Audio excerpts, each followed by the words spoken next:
ఎలక్షన్ల వరకు మేమున్నాము.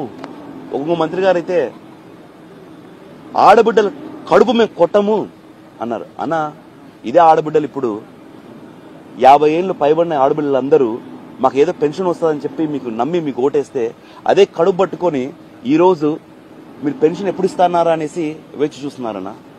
నాకు తెలిసి ఈ కూటమి ప్రభుత్వం చూస్తూ ఉంటే జమ్మలగడ్డి బొమ్మ సినిమా నాకు బాగా గుర్తుకు వస్తుందండి. ఎందుకంటే దాంట్లో మాదిరి వీళ్ళు 49 సంవత్సరాల 11 నెలల 29 రోజులకు ఆగిపోతుంది. 50 ఏళ్ళు రావు ఎవరికి, అక్కడ ఆగిపోతుంది.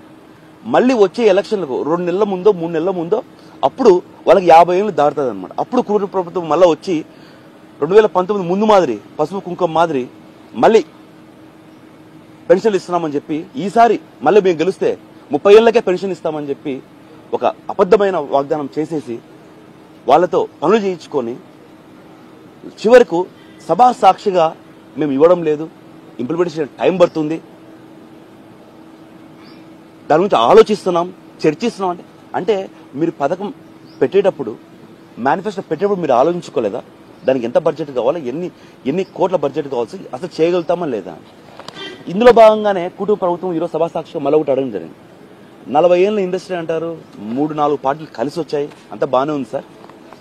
ఒక్కటి కాకపోతే ఒక్క పథకమైనా మీరు సొంతంగా ఆలోచించి పెట్టడం జరిగిందా అని.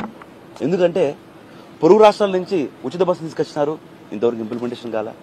పొరుగు రాష్ట్రాల నుంచి దీపం పథకం అని సిలిండర్లు తీసుకొచ్చినారు, ఇప్పటి వరకు 1 సిలిండర్ ఇచ్చినారు, ఇంతవరకు మళ్ళీ బడ్జెట్లో పెట్టా ఇస్తారో లేదో కూడా తెలియదు. అప్పటికల్లా 100 టర్మ్స్ అండ్ కండిషన్స్ ఇస్తారు. ఆర్బీకే అని మా జగనన్న పెడితే దాని పేరు మార్చినారు. చేయూత అని పెడితే 50 ఏళ్ళ లోపల మళ్ళా పెన్షన్ ఇస్తామని మళ్ళా మా లెక్క మీ ఖాతాలో వేసుకున్నారు. అంటే వీళ్ళు ప్రజలకు ఏదైనా చేయాలా అనేసి ఒక ఆలోచన ఎప్పుడూ లేదు. ఎవరో చేస్తే వాళ్ళు తెచ్చుకొని పేరు మార్చుకోవడం, ఇక్కడ